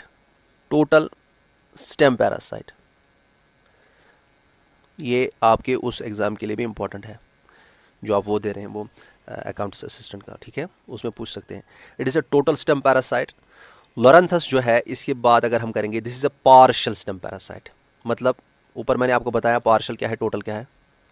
Partial stem parasite है ना। यहाँ पे देखिए, यहाँ पे मैंने बताया holoparasite is a total parasite, इसको टोटल पैरासाइट भी कहते हैं। ठीक है, हेमी पैरासाइट, सेमी पैरासाइट, यहाँ पार्शियल पैरासाइट भी कहते हैं। समझ आ रहा है? तो it is a partial stem parasite, it is a total stem parasite and Rafflesia is a total root parasite, कि ये सारा न्यूट्रिशन रूट से हासिल करता है ना। रूट पैरासाइट अपने होस्ट प्लांट्स के रूट से हासिल करता है। यहाँ पे आप स्क्रीनशॉट एक ले लेंगे और इसके बाद हम आगे चलते हैं। अब देखिए, अब लास्ट पॉइंट इसमें parasitism, that is called brood parasitism. देखिए ये बहुत ही एक्सीलेंट एग्जांपल है पैरासाइटिज्म की। ब्रूड पैरासाइटिज्म क्या है? देखिए कुछ ऐसे स्पीशीज़ हैं बर्ड्स के जो कि दूसरे स्पीशीज़ के बर्ड्स के ज़रिए अपने एग्स को हैच कराते हैं या एग्स की डेवलपमेंट कराते हैं। जैसे ये कुकू है, कुकू ये क्या करता है? ये बहुत ही क्लेवर होती है, ये क्रो के उस नेस्ट में अपने अंडे डाल देती है। क्रो के अपने अंडे भी होते हैं और कुकू अपने अंडे भी आती है और अपने अंडे भी डालती है। और इनमें ये जो ये एग्स होते हैं यार, सिमिलैरिटी होती है इनमें, सिमिलैरिटी इन एग्स। ओके, और सिमिलैरिटी होने की वजह से जब क्रो इन पर बैठता है, इनको इंक्यूबेशन करता है, मतलब इनसे जो बच्चे आराम से उनको ऊपर बैठ के फिर इनसे जब बच्चे निकलते हैं तो उसमें से कुकू के बच्चे भी होते हैं और उनको भी फीडिंग वीडिंग होती है। तो इसका मतलब है कि cuckoo is a brood parasite on crows या और फॉर क्रोज। समझ आ रहा है? ये आप जहन में रखेंगे।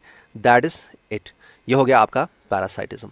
अब ये भी आप याद रखिएगा कि पैरासाइट्स जो होते हैं इनमें काफ़ी सारी अडेप्टेशंस होती हैं। यहाँ पे मैंने लिखा है, लेकिन एक दो पॉइंट बताता हूँ कि पैरासाइट्स जो होते हैं इनमें बहुत सारी अडेप्टेशंस होती हैं। ये आपको ज़्यादा नहीं पढ़ना है, लेकिन याद रखिएगा अडेप्टेशंस किन में होती हैं? इन पैरासाइट्स। किसके लिए? होस्ट से अपना रहन सहन करने के लिए। जैसे हमारे इंटेस्टाइन में जो पैरासाइट्स होंगे उनको तो एंजाइम्स ख़त्म कर सकते हैं ना, तो उनको एंटी एंजाइम्स उनके पास होते हैं। और पैरासाइट्स का जो लाइफ साइकिल होता है उसमें जो वो अंडे देते हैं, अक्सर ये बहुत ज़्यादा अंडे देते हैं, क्योंकि इनको पता है कि हमें होस्ट का जो प्रोटेक्टिव सिस्टम है उसके साथ इंटरेक्ट करना है। अगर होस्ट का जो इम्यून सिस्टम है वो हमें डैमेज करेगा तो हमें कुछ ऐसी तैयारियां करनी है। एक तो हमें ऐसी तैयारियां करनी है कि हम उससे बच सकें। एक तरीका ये अपनाते हैं कि ये काफ़ी सारे बच्चे बनाते हैं या काफ़ी सारे अंडे देते हैं, उसमें से अगर कुछ अंडे डैमेज भी हो जाएंगे या कुछ सक्सेसफुली यंग वंस प्रोड्यूस नहीं करेंगे या सक्सेसफुली हैच नहीं होंगे लेकिन काफ़ी सारे उसमें हैच भी हो जाएंगे और इसका मतलब है कि ये इनका नंबर कम नहीं होगा, ये अपना नंबर बढ़ाते ही जाएंगे। इसी तरह से हमारे इंटेस्टाइन में अटैचमेंट के लिए हुक्स होते हैं इनके पास, ठीक है, शक्कर होते हैं, वो आपको नहीं पढ़ने हैं, लेकिन एक पॉइंट आप जहन में रखेंगे कि parasitic adaptation for the host. Clear है, ये याद रखेंगे आप। नेक्स्ट पॉइंट जो आपको समझना है दैट इज दिस एमेंशियलिज्म। एमेंशियलिज्म क्या है? देखिए, हमने कॉमेंशियलिज्म को पढ़ा। कॉमेंशियलिज्म हमें समझ आ गया कि उसमें एक को बेनिफिट मिलता है, दूसरे को ना ही बेनिफिट ना ही नुकसान, दूसरे पे न्यूट्रल इफेक्ट होता है। ये उसके अपोजिट है, it is very much opposite to commensalism, क्योंकि इसमें बेनिफिट नहीं, एक को नुकसान होता है, दूसरे पे नो इफेक्ट होता है, न्यूट्रल इफेक्ट होता है। One species is harmed and another species remains unaffected. ये दो टाइप्स का होता है, मैं वहीं से एग्जांपल्स आएंगे, वहीं से आप समझेंगे। एक होता है जिसे हम कहते हैं एंटीबायोसिस, दूसरा होता है जिसे हम कहते हैं एलिलोपैथी। Antibiosis and allelopathy. देखिए क्या होता है ये एंटीबायोसिस की जब हम बात करेंगे, काफी सारे ऐसे माइक्रो ऑर्गेनिजम्स हमारे आसपास हैं। माइक्रो ऑर्गेनिजम्स जैसे कि एक माइक्रो ऑर्गेनिज्म है जिसे हम कहते हैं, एक किस्म का जो ये फंगस है जिसे हम कहते हैं पेनिसिलियम मोल्ड जो है ना, ये जो है ये क्या करता है, ये कुछ केमिकल सेक्रेट करता है जिनको हम क्या कहते हैं, एंटीबायोटिक्स। हमारे आसपास काफ़ी सारे माइक्रो ऑर्गेनिजम्स होते हैं जो कुछ केमिकल सेक्रेट करते हैं जिनको हम एंटीबायोटिक्स कहते हैं, जो कि दूसरे माइक्रो ऑर्गेनिजम्स को जिंदा नहीं रहने देते, उनको किल करते हैं। समझ आ रहा है? जैसे ये पेनिसिलियम मोल्ड जो है, ये एक फंगस है, ये क्या सेक्रेट करती है, कौन सा केमिकल, पेनिसिलिन केमिकल सेक्रेट करती है। इससे काफ़ी सारे आसपास आने वाले जो बैक्टीरिया होते हैं, बैक्टीरिया स्पेशली जो हार्मफुल वंस होते हैं, हार्मफुल बैक्टीरिया, इनको ये किल कर देता है ये केमिकल। तो ये एक ऐसी प्रॉपर्टी है जो ये जिसे हम कहते हैं एमेंशियलिज्म। एमेंशियलिज्म है जो ये एंटीबायोसिस है। Antibiosis type of amensalism. इसमें क्या, इसमें माइक्रो ऑर्गेनिज्म कुछ केमिकल्स ऐसे प्रोड्यूस करता है जिनको एंटीबायोटिक्स कहते हैं, जो कि दूसरे माइक्रो ऑर्गेनिजम्स को थ्राइव करने नहीं देता है, जो उनको जिंदा रहने नहीं देता है। और यही चीज़ हम इस्तेमाल करते हैं एंटीबायोटिक प्रोडक्शन में। हम जो हमारे पास जो एंटीबायोटिक्स होते हैं ना, काफ़ी से वो इसी तरह से इन्हीं माइक्रो ऑर्गेनिज्म से हम डिराइव करते हैं, इसी प्रॉपर्टी को यूज़ करते हैं। आपके एग्जाम में क्वेश्चन आ सकता है, which of the following is used in the medical field या in making antibiotics, that is this antibiosis या एमेंशियलिज्म वहाँ पे ऑप्शन हो सकती है। उस वक्त आप डरिएगा नहीं, इसको टिक मारिएगा। नेक्स्ट तरीका जो है एमेंशियलिज्म का, अब देखिए यहाँ पे एंटीबायोसिस जो है ये कैसे एक नेगेटिव एंड न्यूट्रल इंटरेक्शन है। समझ आ रहा है? ये पेनिसिलियम मोल्ड है, ये पेनिसिलियम मोल्ड है, सपोज इसने बैक्टीरिया को किल किया इस केमिकल के साथ, इस पर नेगेटिव इफेक्ट आया, खुद को क्या फायदा होगा? खुद को कुछ फायदा नहीं, खुद पे न्यूट्रल इफेक्ट है। समझ आ रहा है? बैक्टीरिया को नेगेटिव इफेक्ट, खुद पे neutral effect. Allelopathy, next way of expressing this amensalism. Allelopathy क्या होती है? कुछ प्लांट्स जो होते हैं ना, ये कुछ केमिकल सेक्रेट करते हैं जिनको एंटीबायोटिक्स नहीं कहते, जिनको एलिलोकेमिकल्स कहते हैं। क्या कहते हैं? एलिलोकेमिकल्स कहते हैं। ये कुछ ऐसे केमिकल्स होते हैं जो कि बाकी प्लांट्स को ग्रो करने नहीं देंगे। ये ऐसे ही है जैसे एंटीबायोसिस है, बाकी प्लांट्स को ग्रो करने नहीं देंगे। जैसे आप जब भी यहाँ पे हमने देखा होगा, क्योंकि we belong to Kashmir, okay, यहाँ पे अगर चाहते हैं स्क्रीनशॉट ले लीजिएगा। हमको पता है जब हम वॉलनट ट्री देखते हैं ना, ये मैं बचपन में भी सोचता था कि इसके आसपास कोई और छोटा पौधा भी नहीं ग्रो करता है इजीली, कोई प्लांट इजीली ग्रो नहीं करता। वॉलनट ट्री वॉलनट ट्री के आसपास क्या होता है? एक बैरन लैंड रहती है अक्सर, है ना। वजह यह है कि वॉलनट ट्री जो होता है, जिसे हम कहते हैं जुगलनस नाइग्रा, ये एक केमिकल सेक्रेट करता है जो कि एलिलोकेमिकल है, दैट इज जुगलोन। और ये क्या करता है? बाकी जो अदर प्लांट्स आसपास होते हैं उनको थ्राइव करने नहीं देता है। समझ आ रहा है? इसी तरह से मैंने जो परसों कहा था, जो इन्वेसिव बन गया है यहाँ पे काफ़ी सारी जगहों पे, आप ये कांग्रेस ग्रास है जो कि इंडिया में इन्वेसिव बहुत बन गया है। तो ये केमिकल सेक्रेट करता है, एलिलोकेमिकल, दैट इज सिनेमिक एसिड, जो कि बाकी प्लांट्स को अफेक्ट करता है, उनकी ग्रोथ एंड डेवलपमेंट को। तो इसका मतलब है ये उनको थ्राइव करने, जिंदा रहने नहीं देता है। That means this is this Congress grass. तो यहाँ पे एक चीज़ में और एक चीज़ बता देता हूँ, अगरचे वो इसमें नहीं है लेकिन यहाँ पे बता देता हूँ। आपको पता है concept of smoother crops? Smoother crops जैसे अगर कहीं पे वीड्स होते हैं ना, वीड्स, हमारा ये खेत है, इसमें बहुत ज़्यादा वीड्स हैं, बहुत ज़्यादा वीड्स हैं। अब हम क्या करते हैं, हम प्लांट्स ऐसे ही ग्रो करते हैं, इसमें कुछ खेती करते हैं। लेकिन अगर हम सोच समझ के दिमाग लगा के इसमें एक साल ऐसी खेती करेंगे, उन क्रॉप्स की खेती करेंगे जिनको हम स्मूदर क्रॉप्स कहते हैं, तो ये वीड्स जो है ना इनका नामो निशानी ख़त्म हो जाएगा। जैसे हम क्या, हमारे पास जो सोयाबीन होता है, सोयाबीन जो है it is a smoother crop, और भी कुछ सारे। ये क्या है, ये क्या करता है, समुद्र क्रॉप के जो होते हैं ये बहुत ही ज़्यादा न्यूट्रिशंस, ये मतलब ये आसपास का न्यूट्रिशनस मटेरियल जो भी होता है, जो कि सॉइल में जितने भी न्यूट्रिएंट्स वो फास्ट एब्जॉर्ब करते हैं, ज़बरदस्त रूट्स होते हैं इन समुद्र क्रॉप्स में, तो बाकी प्लांट्स को ये थ्राइव करने नहीं देते हैं, उनसे न्यूट्रिशन चलाते हैं। तो समुद्र क्रॉप्स अगर ये इसमें बिलोंग नहीं करता है एमेंशियलिज्म में, एक एंगल से हम कह सकते हैं एक एमेंशियलिज्म में बिलोंग करता है, क्योंकि ये दूसरे तो ये ज़्यादा इनके रूट सिस्टम इनका इतना वेल डेवलप्ड इतना होता है कि बाकियों को ये थ्राइव करने नहीं देते। दैट मीन्स कि ये भी दूसरों को नुकसान पहुंचाते हैं, खुद को बेनिफिट होता है। तो एमेंशियलिज्म कह सकते हैं या नहीं कह सकते हैं, I leave it up to you, ठीक है। लेकिन आप ये प्रैक्टिकली यूज़ कीजिएगा कि अगर कहीं पे वीड्स वगैरह होते हैं तो वहाँ पे स्मूदर क्रॉप्स आप लोग कीजिए, और अगर आप समुद्र क्रॉप्स से फर्दर पढ़ना चाहते हैं maybe I can teach you any time. अब नेक्स्ट थिंग जो हम देखेंगे यहाँ पे, ठीक है, individuals of a species show positive interaction via various cooperative behaviours also. एक ही स्पीशी के इंडिविजुअल्स भी पॉजिटिव इंटरेक्शन दिखाते हैं थ्रू वेरियस कोऑपरेटिव बिहेवियर्स। देखिए मैटिंग फॉर एग्जांपल, अब देखिए मैटिंग हो गया रिप्रोडक्शन करने के लिए, मेल एंड फीमेल का इसमें आपस में कोऑपरेटिव बिहेवियर होता है। अगर उनमें कोऑपरेशन नहीं होगा मैटिंग पॉसिबल नहीं है किसी भी स्पीशी के इंडिविजुअल्स में। तो आपको पता है मैटिंग से ही प्रोजेनी चलती है और आगे जाके सारा जो स्पीशीज़ की जो पॉपुलेशन है वो मेंटेन होती है। इसका मतलब है mating is one form of cooperative behaviours that is beneficial for the mates, दोनों के लिए बेनिफिशियल होता है। इसी तरह से पेरेंटल केयर है, बच्चों को केयर किया जाता है, एक जैसे नेस्ट बिल्डिंग होती है, ठीक है, बच्चों को फीड देना होता है, चाहे ये मेल दे दे फीमेल दे दे या दोनों करते हैं ये, तो इसमें भी इनके दरमियान जो कॉपरेशन होती है वो बेनिफिशियल होती है इन दोनों के लिए, और also it is also beneficial for all the offsprings जो भी यंग वंस होंगे। अल्ट्रुइज्म, आपने सुना होगा अल्ट्रुइज्म। What is altruism? आपने अक्सर देखते हैं कि मंकी, अगर कहीं पे ट्रूप ऑफ मंकी से काफ़ी सारे बाहर से दूर से कोई शिकारी आता है या प्रेडेटर आता है तो एक मंकी चिल्लाने लगता है, वो शोर करने लगता है। वो ज़्यादा शोर जब करेगा, ये प्राइमेट्स जो होते हैं या मंकी आप ध्यान में रखिए, शोर जब वो करेगा तो वो क्या चाहता है कि बाकियों को पता चले कि हाँ भाई कोई